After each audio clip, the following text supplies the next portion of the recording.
नमस्कार, मी शुभांगी. मराठा दरबार या यूट्यूब चॅनलवर तुम्हा सर्वांचं मनापासून स्वागत करते. दुपारच्या जेवणात काहीतरी वेगळी भाजी जी झटपट ही होईल आणि झणझणीत असेल तर ही दुधी भोपळ्याची भाजी एकदा नक्की ट्राय करून बघा.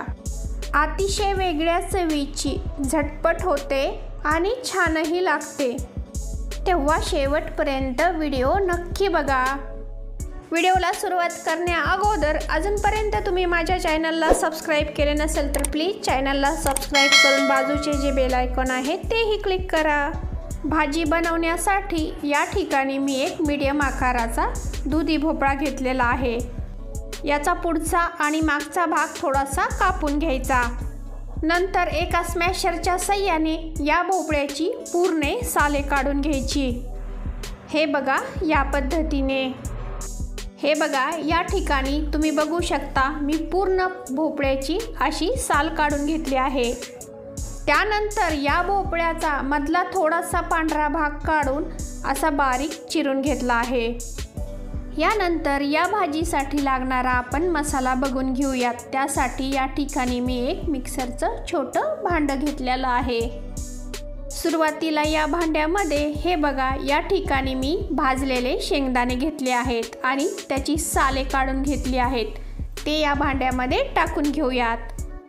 त्यानंतर 9 ते 10 मी या ठिकाणी हिरव्या मिरच्या घेतलेल्या आहेत. त्याही या मिक्सरच्या भांड्यात टाकून घ्यायच्या. आता यामध्ये या ठिकाणी मी एक लसूणचा गड्डा असा सोलून घेतला आहे, तोही यामध्ये टाकून घ्यायचा. आणि थोडीशी कढीपत्त्याची पाने तीही यात टाकून घ्यायची. सगळ्यात शेवटी यामध्ये अर्धी वाटी पाणी टाकून हे मिक्सरला चांगलं वाटून घ्यायचं. हे मिश्रण जास्त बारीकही वाटायचं नाही आणि जास्त जाडही ठेवायचं नाही. हे बघा, या पद्धतीने हे वाटून घ्यायचं. भाजी बनवण्यासाठी आपण वळूयात गॅसकडे. त्यासाठी मी गॅसवर एक कढई तापत ठेवली आहे. यामध्ये भाजी बनवण्यासाठी मी जवळपास 1.5 पळी तेल टाकून घेणार आहे. तेल चांगलं तापलं की यामध्ये अर्धा चमचा हळद टाकून घ्यायची. अर्धा मिनिटानंतर हळदीचा कच्चटपणा दूर झाला की यामध्ये वाटून घेतलेलं मिश्रण या तेलामध्ये टाकून घ्यायचं. हे मिश्रण या तेलामध्ये परतून घ्यायचं. शेंगदाणे भाजलेले असल्यामुळे जास्त वेळ लागत नाही हे परतण्यासाठी. गॅसची फ्लेम मीडियम ठेवून हे सतत हलवत असं परतून घ्यायचं. यामधील हिरव्या मिरचीचं प्रमाण तुम्ही तुमच्या आवडीने कमी जास्त करू शकता.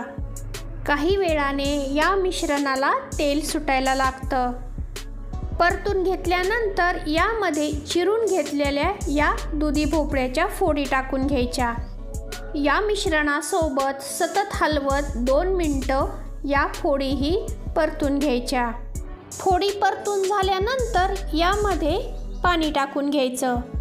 भाजीला पाणी हे गरम करूनच टाकायचं. भाजी तुम्हाला कितपत घट्ट पातळ हवी या अंदाजाने तुम्ही यामध्ये पाणी टाकून घेऊ शकता. सगळ्यात शेवटी या भाजीमध्ये चवीनुसार मीठ टाकून घ्यायचं. चांगलं मिक्स करून ही भाजी 5 ते 7 मिनिटासाठी मीडियम गॅसवर शिजू द्यायची. काही वेळाने या भाजीवर असं तेल सुटायला लागतं. त्यानंतर यामधील थोडासा दुधी भोपळा घेऊन आपण असा दाबून बघूयात. पूर्णपणे व्यवस्थित फोड दबल्या जाते म्हणजे आपली भाजी शिजून तयार झाली आहे. भाजी शिजून तयार झाली. आता यामध्ये चिरून घेतलेली कोथिंबीर टाकून घेऊयात. चांगली मिक्स करून फक्त मिनिटभर शिजून घेतल्यानंतर ही भाजी काढून घेऊयात. आता ही भाजी आपण एका भांड्यामध्ये काढून घेऊयात. तसं पाहिलं तर दुधी भोपळा अतिशय गुणकारी असतो. प्रत्येकजण वेगवेगळ्या पद्धतीने दुधी भोपळ्याची भाजी बनवतो.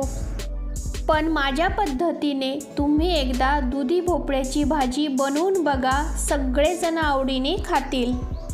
ही भाजी पोळी किंवा भात दोन्ही सोबत टेस्टी लागते आणि बनवण्यासाठी जास्त साहित्याचीही गरज पडत नाही.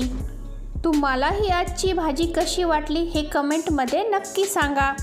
व्हिडिओ आवडल्यास व्हिडिओला एक लाईक करून जास्तीत जास्त शेअर करायला मात्र विसरू नका।